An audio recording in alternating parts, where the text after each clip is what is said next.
Masterminds have been around for a long time, right? But unless you had a bunch of extra income to throw at it, you couldn't be a part of it. Well, we wanted to solve that problem. And so we're bringing masterminds to you for free. Welcome to Mastermind for the Masses. Hey, everyone, and welcome to this week's episode of Mastermind for the Masses. Shan is caught up today, so he may or may not be joining, but I do have Colby Brooks with us here. So, Colby, what you been up to, man? Not too much has changed since last week. I had a more normal week, which is nice. So I didn't really do too much this weekend. Still playing hockey. I am wrapping up a project I was doing for the my like coding learning that I'm doing that I was really stuck on for quite a while, and finally wrapping that up has been like really, really nice and rewarding. So I'm very happy about that. What about you? I did like 30 interviews this week. It was a ton of interviews. Yeah, Jesus. back to back to back. Getting ready Wow. for our launch into Costa Rica.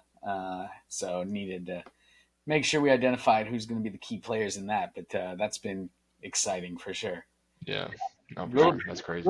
yeah, a little draining. That many back to back, but definitely was good overall. So fun. Yeah. Nice. But it was interesting because during that time frame, I started to think when you're discussing with candidates, and even when you put it towards your own lens, right?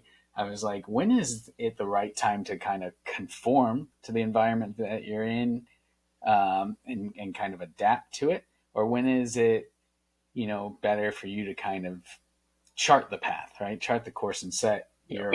your own design. Because as you join a new company or you enter a new company, there's a certain level where you want to make sure that you adhere to the policies and practices and things like that. But then there's also a lot of benefit from a fresh set of eyes, right? That you can see things that maybe could be improved or could run a little smoother. So obviously you want to be able to raise your voice, but you don't want to rub feathers the wrong way. So like I'm curious too, because I know you in the last few months, right? Well, I guess it's probably been longer now. It seems like it was yesterday, but it's been longer now. You started a new role. So like as you entered the workplace there, what ran through your head on Yeah. change? It definitely crossed my mind. Like it's definitely something when anytime I start a new job or I'm in a new environment, I think about that stuff just because it's like when you join a new team or you're doing anything new, the people that you're around are seeing you for the first time, and so people say like first impressions are everything, but it's also just not the first day, in my opinion. Like in a job and work environment, like people are pretty. I feel like they're like judging you for like a solid like 3 months, I would say, while you're getting acclimated to the environment. Like they want to see how you're performing, what are you contributing to the team, just all the kind of all those kinds of things. And so I know my personal approach is that I tend to be more reserved in terms of trying to change a lot of things because in my opinion, in a lot of these situations, you don't know enough about their organization to make such drastic changes or recommendations to make a change. It's kind of like you gotta get acclimated to where you're at, and then you can start to notice patterns and behaviors. Like, because you got to get to know your team, you got to see what people's intentions are, who are the strong people, who are the people that are struggling, like just all those little different things before you can make, in my opinion, a very accurate judgment. Because I think you just run the risk, unless you're being brought in there to make a culture change or like a change in general. Like that was like very apparent from day one. I feel like it's better to play it a bit slower depending on your role, obviously, because I'm not coming into like a management role where I'm like over a bunch of people, right? I think in those situations, it's better to be a little bit more reserved and try to rock the boat a little bit less in the beginning and wait until you're about 6 months or so in, and then you can start really, you know, trying to change it in a direction that you think would be positive. Yeah, I think it's a great point you bring up. If you don't understand the full picture, how can you start to, make tweaks on that picture? It'd be like walking up to a corner of the Mona Lisa and being like, "Oh, that shoulder's messed up," right? And you kind of start Yeah. to paint on it, and then you go, "Ooh, I screwed up the whole thing." So, no, I get that. That's really an interesting aspect. So, let's take it to the next step, right? After you've been there, a period of time, whatever that time is, to really get a good understanding of your environment, what's the approach that you take to start to make that change, right? Mm. Yeah, it's tough. I mean, it's one of those things where everyone would love to have like a cookie cutter answer to these types of questions, because right, 'cause they could just use it for all situations. But I do think it is very context dependent. 'Cause I think it goes back to some earlier conversations too. It just depends on the work culture and environment that you're in, and your position, and what you have agency to really have influence over. But I think again, even when you start to make changes, I think it's error on the side of making smaller changes first and seeing what the knock-on effects are from making those changes. Because if you try to make too big of a change, you might not account for certain variables, since it's your first time making a change within that specific environment, and you may not have been able to like account for things that honestly were impossible to account for until you go through that process a few times. So I definitely think like erring on the side of like making a couple like small changes, seeing how things going, seeing how people react to it, or how much pushback there is, what type of pushback do you get? Because I think that is a really big thing too. Like when you make a change anywhere, you start to realize what a company or like what a group of people really cares about, because they're not going to push back on anything that they don't care about, right? They're going to push back on the things that matter a lot to them, that are really like key points.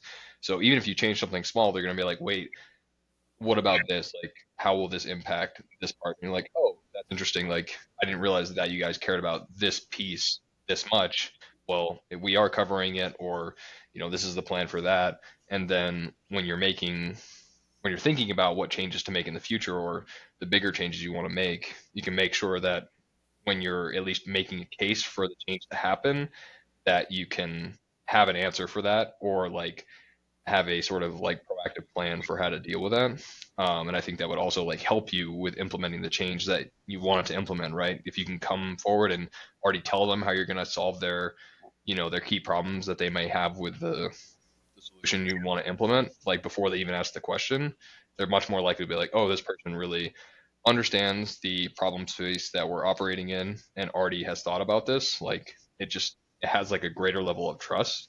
So I think when you start on like a smaller scale, it allows you to have a much better picture of what you should be doing on the next time. And I think once you have more experience within that environment, you can like take bigger risks essentially. So gain an understanding of your environment, gain influence within that environment, and that influence can be gained either through building relationships, or you touched on presenting a well thought out plan, right? Yep. Because I think a lot of times it's so easy to say, well, I think we should do it this way, but if you can't convince other people for that buy-in, then it becomes almost impossible to enact that change, right? To your point, people are resistant to change naturally unless there's a convincing or compelling reason to make that change. So Yep. gain understanding, gain influence, gain buy-in, and Yep. then is there anything else I'm missing before it's time to execute? I think at that point, once you gain buy-in and you've already like thought out everything plan-wise, it's just a matter of executing it and making sure that you pay attention to all the details. Because, like I said, like if you're doing something on a smaller scale, it's probably going to be expected that it's executed pretty flawlessly. Because if it's a smaller item that you're executing on, and you've already supposedly covered all the issues that could come up from it, like whoever you report to is going to be looking for things to be pretty seamless. And if they're not seamless, there should be a good reason for it. So I think like definitely execution matters in that environment, but I think the first three steps are where people struggle the most. And actually think the buy-in step, in my experience, is what people tend to not appreciate as much. Like I feel like I hear so many people in tons of different like industries or career things where they're just like, I have so many good ideas, but like my boss just like doesn't listen to them, or like the people who are running the show just don't get it. Like if they saw things from our perspective, they would be able to see things and make the recommendations that I'm making, right? But they're too stuck in their ways, and it's just kind of like those cliches you start to hear pretty regularly, in my opinion.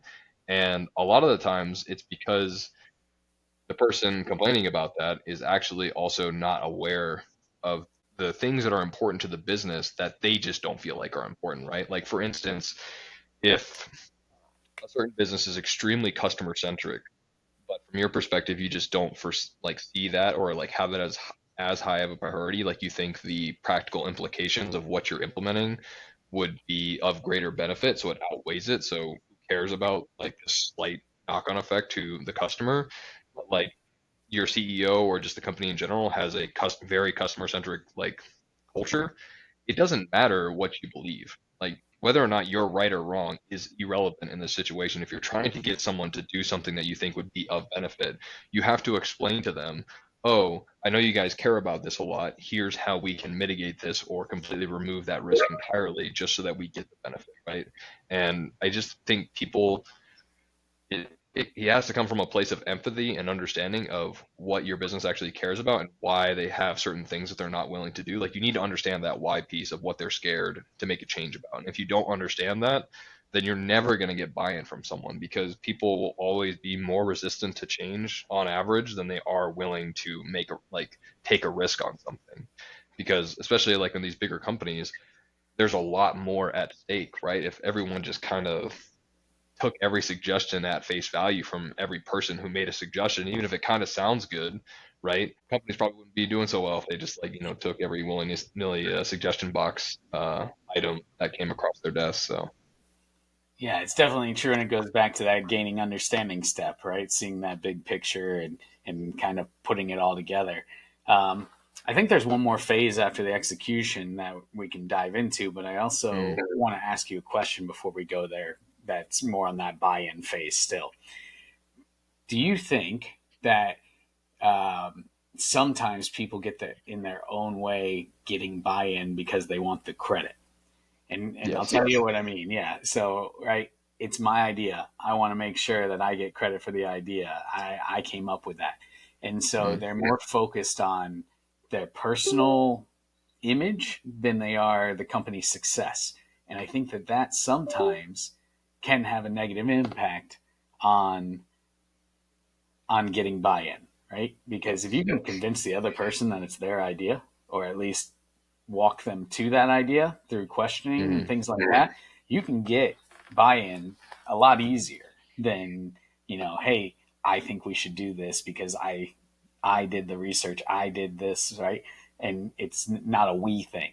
And yep, I think when you go, there's an old adage I love that says, if you want to go fast, go alone, but if you want to go far, go together. And so I think I think that's very true when you're getting the buy-in is if you can make it a we item rather than a me item, I think you have a lot more success. I mean, would you agree with that or 100%. yeah. Yeah, and I think it's also because it's more authentic.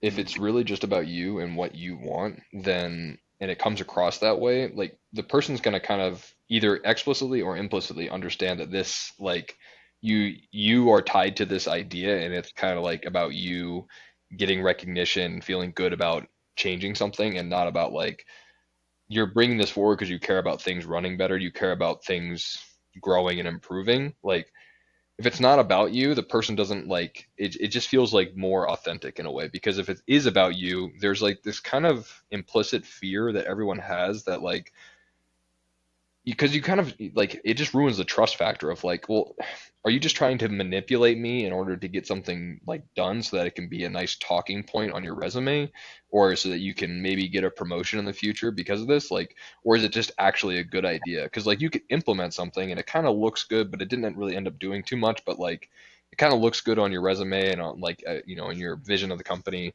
And so like maybe you can benefit from it in the future. Like when people feel that, even me, I'm just way less likely to trust that you're not just trying to be manipulative and and what you'd rather have at actually feeling like, yeah, this person has really thought this out from the company perspective.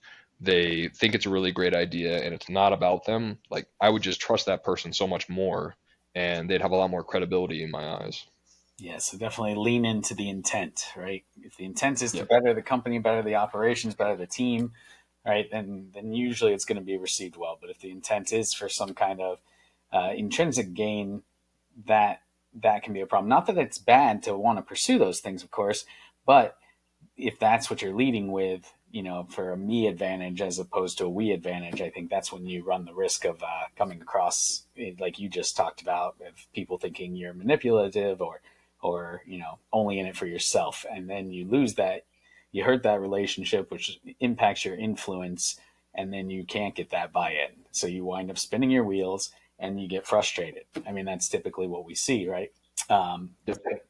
Especially when people have a lot of ideas that they're throwing out. If they can't relay those and get people to buy in, it obviously can continue to create that divide between the individual and the company. And a lot of times that causes that frustration either with their manager or with the organization as a whole. And that's when they leave. So, No, yeah, 100%. Yeah, it's just a really critical piece, and it's also, I think, it's something that I think people, it may not even be that you're intentionally trying to be like super manipulative, right? When you bring forward an idea, I think it's just hard for people to not be super attached individually to their own ideas, right? Everyone likes the idea of making a change that positively impacts people, and you know, people like getting credit for the stuff that they do, but you kind of just have to like divorce yourself from that and take the ego out of it and just feel like, I will get rewarded for the hard work and effort that I put in. I don't need to like chase that explicitly. Like I just need to do a good job, present good ideas, and at some point in time, the you will reap rewards from doing that. But if you're so concerned about every individual instance, then yeah, it just doesn't come across in the right way. yeah. So after you've gained your understanding, you've gained your influence, you got your buy-in, you've gone through the execution phase. Now, I would say there's one more phase in there that a lot of people tend to forget, but is so critical, especially if you are wanting to have that downstream effect of some recognition and also some credit. Which again, that shouldn't be the driving force, but there's nothing wrong with getting that, and you should if it's your idea. But that's the evaluation phase, right? So often we make changes and then don't sit back and say, did that change actually do what it was supposed to? And can we tweak it even more, right? Did we have some positive impact, but maybe there was some unintended thing that we don't like? Can we adjust and pivot to make that work? But during that evaluation phase, they're also looking at, or people are understanding, okay, who understands this process? Who's generating the reporting data around it? Who's actually measuring the success? Well, that's going to be most likely the person that originated kind of the change to begin with. They're going to be vested in it. They're going to be interested in it. They're going to understand it because they proposed it. And so that recognition that, shouldn't have been the driving force, but is something that you still want at some kind of level, starts to come from that evaluation phase. Not only that, but it gives you the opportunity to kind of complete the cycle, right? It's continuous improvement is a circular process. So once you do that evaluation, you should be back at step one, which is gain understanding. And so you have that understanding, and then you can kind of work your way through the process again. I guess one of the challenges with that is making sure that you know the right things to measure for Yeah. the success of the change. So I'm curious, Colby, from your perspective. I mean, I know from previous time when you worked for me, you actually brought. I can remember one change specifically that you brought up. You kind of did an analysis, ROI, got my buy-in, got everything changed and moved in. Um, but when you were looking at that, how, and maybe it's not that example, but maybe just generally, um, how do you know what to look for and measure, and like what are your evaluation criteria when you're implementing an idea? Obviously, it's going to change based on the idea and what you're trying to impact, but what is your strategy, I guess, for identifying those items of importance? Mm. Yeah, I mean, when it comes to evaluating things after the fact, or even like what you're looking at when you're making like a return on investment sort of analysis and presenting it to someone, again, it's going to change on a case by case basis. But when you're thinking about what to include, you just have to really understand the problem space and the thing that you're trying, like you have to just really understand the problem is really what it boils down to, right? So if the problem is that we're spending too much money on a certain process, and that process takes X amount of time, and you've identified a potential solution that saves money on per instance of trying to do that sort of thing, right? That costs the initial amount of money. So you're saving money already on that. But you also need to think about, okay, well, you're saving money each time you do it. How long does it take you to do the thing, right? And I mean, that's a pretty common thing, I think, or common like measurements that you can do with almost any problem, like because people really care about their time because time is money and money is money. So including that on any sort of return on investment thing or cost benefit analysis is going to be super critical. Um, and then I would say probably the third piece to look for is just ease of iteration, like ease of implementation and ease of iteration after the fact, and how easily can you back out of something, right? So if you identify time savings, cost savings, right, you do really have to consider the fact that like how hard is it to onboard this process? Like, will you get appropriate buy-in from your coworkers, right? Like if the process only works if they are really on board and understand it, um, but you have a team that is for whatever reason, just not cooperative with those sorts of things and hasn't been previously, you really have to think, well, this would be a good idea in the ideal situation, but we're not in an ideal situation. And if we do this, it is very likely that this will happen. And that's a judgment call that you have to make. But I do think that that's a real factor in the cost benefit analysis of something like that because you're it will in, insanely like it will there would be a lot of variation in terms of the time portion potentially if you if the people that are involved in the process either didn't really pay attention to how they're supposed to be doing it, so they take longer to do it, or they do it in the wrong way, and it causes, if they do it wrong, it causes knock-on effects that cause you to potentially lose money through a variety of factors, right? So I definitely think like that's an important piece that doesn't have a quantitative number that you can associate it with, but it's more like here's the context of us making this decision outside of the raw numbers. But I still think something like that should be considered when you're talking about the cost benefit analysis. It's just like it's a hidden cost that you can't really numerically value, right?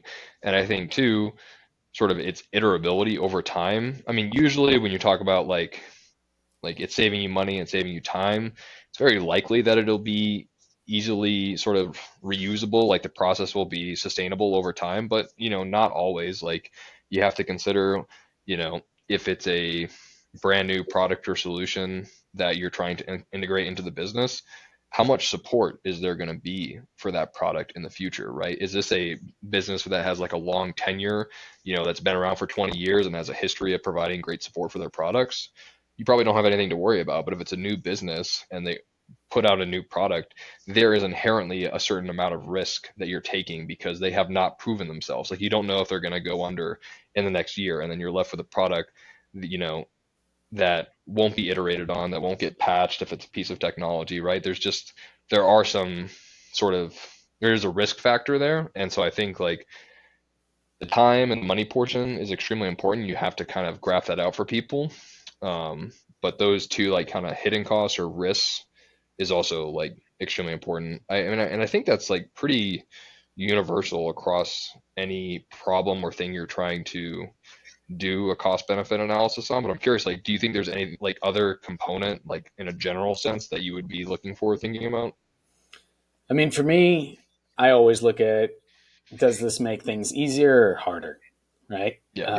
Now that's not, and you can look at that from an evaluation perspective too. Simply either using some like qualitative data by sitting down with people and actually talking with them, or um, measuring, like you said, how fast is it, or those types of things. So if you can make it easier for somebody to do the right thing, I think they tend to want to do that, right? If you Hmm. make it harder to do the wrong thing, then they're going to avoid that. People like the path of least resistance. And Yep. so when I'm implementing change or looking at change, I try to say, okay, is this going to be something someone wants to do? Or is this something that I'm forcing on someone? And sometimes it could be either one. Sometimes a forced on change is required. There are times when Yep. that happens. But if you can figure out a way to force an easier change down, instead of forcing a complicated change down. I think that uh, is a really big win. So talked about how to get change implemented, which, in a perfect ideal world, well, we just talked about there'd be no issue, right? No problem whatsoever. But we started off talking about the when to implement change and enact it, or when you have to kind of conform.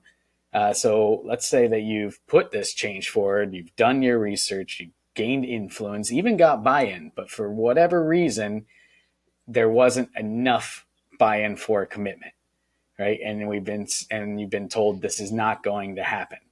What's next steps there? Do you just give it up and move on? Look for something else? Do you try to reinvent that improvement and bring it back again? I mean, how do you approach that when you don't get the answer that you're hoping for? Because I think we've come into this world of instant gratification and, well, what do you mean no? Everything should be yes. I have great ideas. I got 16 trophies.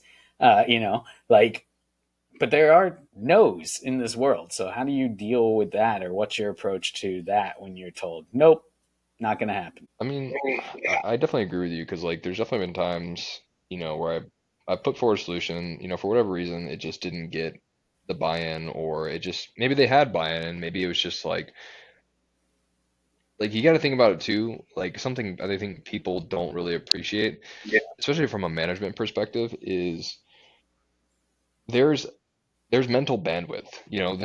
There's a certain degree of like maybe we're just trying to do too many things right now, and sort of management or the company in general just can't handle another project at the moment, or maybe your department can't handle another project at the moment, and we just need to table this until there's a bit more downtime or bandwidth available within the department, or like during a slow season or whatever, right? Like I think like that's a very real thing that sometimes people just don't get because they're like, well, I have time, I can do it, and it's like, yeah, but we can't just let individual employees always just do whatever they want with no oversight, especially depending on how far reaching this project may go, right? There's got to be other teams and people a part of it, and you don't maybe really see what they're all doing, right?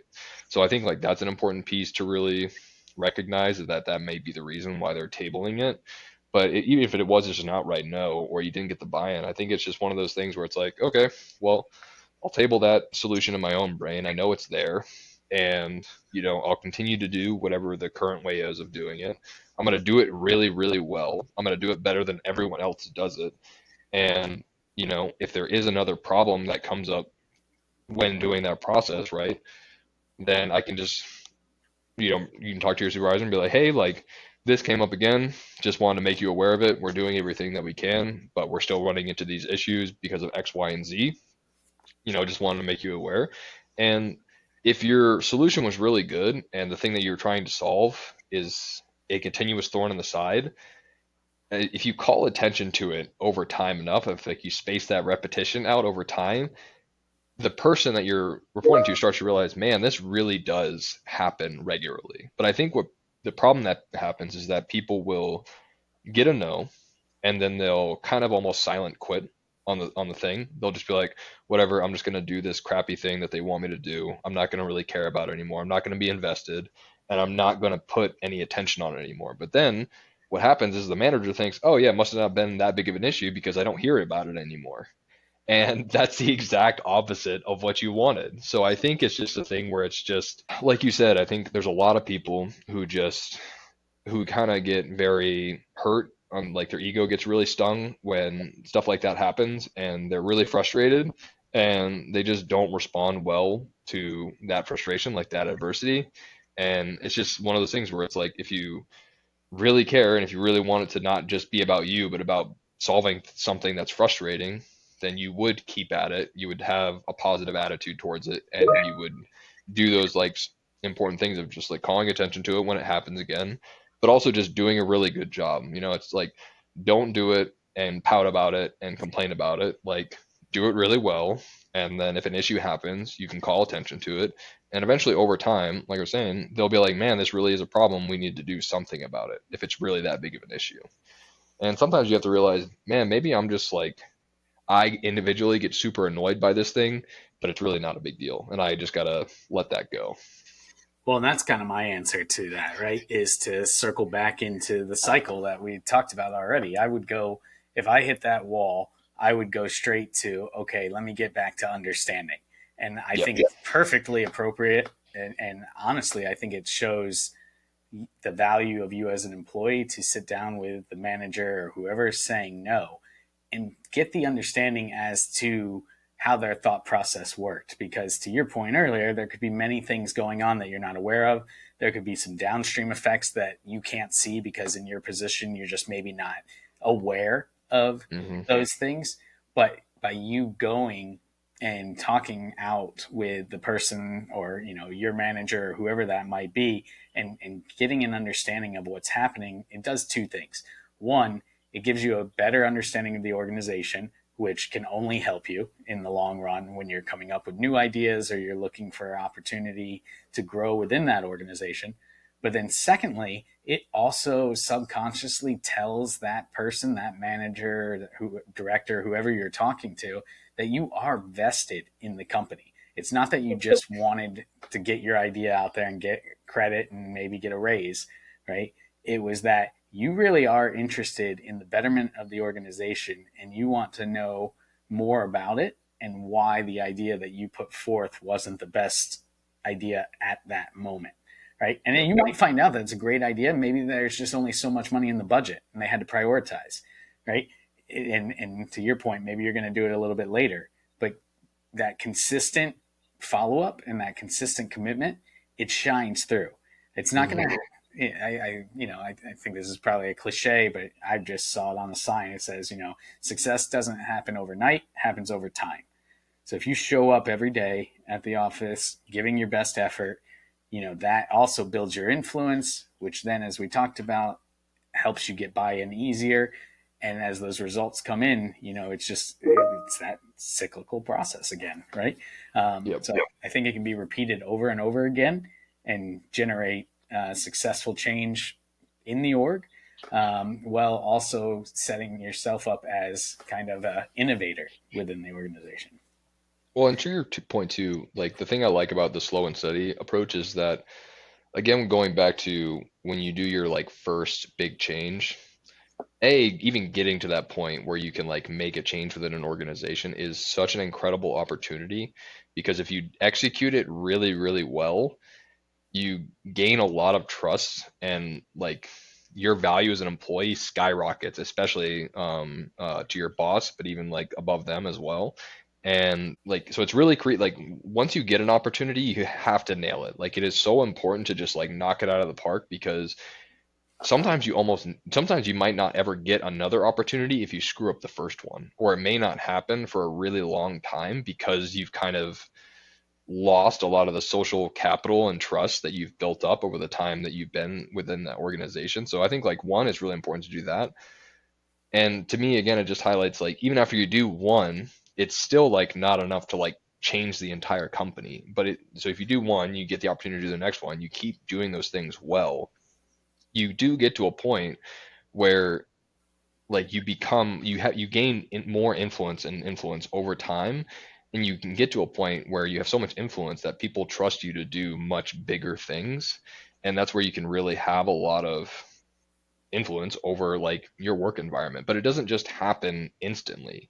You have to first come in, do your job well, gel well with your employees, gel well with your boss, like get to know everything. Like, you want them to think, man, this guy's like knocking his role out of the park.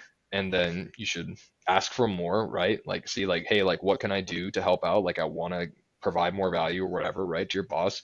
So it's basically showing some initiative, and then take that initiative, you knock that out of the park. And then that's when and when you get an opportunity to listen in or be in a discussion where they're talking about a problem, if you have a good solution that you thought about, you can present that and be like, man, yeah, like this is an employee that I trust that does really well, that's gone above and beyond at this job. Like, I'm willing to hear this out more, right? And it's all those little things leading up to this like bigger moment that you have and this opportunity that you have. It doesn't just like, you can't just be mediocre and then all of a sudden make a suggestion. and then have the person listen to you like, yeah, Colby, yeah, sure, like that's a great idea. You know what I mean? Like that just doesn't work. Like think about that in your personal life, right? Like if you have a friend and that friend is really terrible, let's say, at a particular skill, and then they give you some advice on how to be good at it, are you gonna trust them? No, you're not going to trust them. You're going to go online, you're going to do your own research, you're going to circumvent that, you're going to be polite probably, and but you're going to ignore them because there's nothing that they've done that shows you that you should trust them. And like yes, it is a logical fallacy in the sense that like it's you're only taking it from people who like kind of like have positions of authority, but like there is some truth to it. It's just like human psychology of we just don't trust people who haven't sort of proven it to us already, right?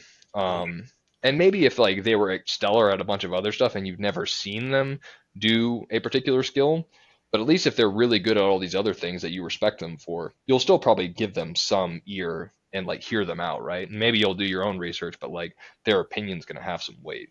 And so I think that's just something that people just really like to your point, like we were talking about, that's why I wanted to bring it up, is just it's slow and steady, and that's the reason why, is because it takes a lot to even get to the point where you're able to make a suggestion that someone takes seriously. Yeah, and there's two things that you touched on that I want to address real quick, right? One was you said go to your boss and ask and tell them you want to do more. And I think it's important to hear that, right? You're going and offering more. You're not going and asking for more, right? Yeah. And I think that no one is an idiot. Everyone knows that the reason we work is to get paid, right? You want financial stability, you want more money, you want all this. So they know when you're coming to offer more that eventually they need to reciprocate that, right? Hmm. But I think so often we see people want more and they'll say, "Yeah, once you give me more, I'll do more." But Yeah. why would I give you more if you're not doing more, right? So you have Yeah. to earn it on the front end. So I think going with that offering mindset rather than the give me mindset is huge. Yeah. And then the other thing that you talked about that I want to more of a word of caution or I guess advice for our listeners here is you talked about you may only get that first shot at the opportunity, um, and you want to be successful. But I want to make sure that our listeners walk away understanding that that doesn't mean that you have to do it on your own, right? There are Yeah. people around you. There's people you can ask questions about. I think a lot of times people jump in and they get this responsibility put on their plate and then they're like, oh, if I ask a question it'll look like I can't handle it. That's not Hmm. true. I ask so many questions all the time because I don't know what I don't know, and I can tell you from experience trying to operate without knowledge is always going to lead you to a worse spot than if you took the time and honestly swallowed the ego a little bit, got a little humble, said, hey, I don't understand this, I don't know this, can you help me understand this? Can you tell me what you might do? Lean on the expertise around you because again, it's you don't have to do it on your own. You might be the one that they're looking to hold accountable for the success of something, but nobody does it on their own, right? Yeah. I hate that concept of self-made millionaire. There's no such thing. Nobody's ever been a self-made anything. Somewhere along the way, somebody helped you out, right? Yeah. Somebody gave you an opportunity, somebody gave you whatever, some support, even words of encouragement. I don't know. There's no one that, has never interacted with a human being all the way up to the top. It's just not the reality of the situation. Yeah. But those are my two 100%. bits. Yeah. Those were my two thoughts kind of on what you had said. But looks like it's just about time to wrap things up. So you have any final thoughts on this topic, Colby? Yeah, we didn't get into it, but I wanted to mention it here. This type of thinking and way of going about things with making changes or just kind of sticking to what you're doing is also extremely applicable to your own personal life. Like I actually don't think there's any difference. It's just a little bit harder because a lot of the times it's it's just having a conversation with yourself, but it could also be you and your spouse, right? Like your spouse isn't your boss, but like it's still the same thing. Like it's still a relationship you have with someone. I mean, Spoken by maybe a maybe newly married man.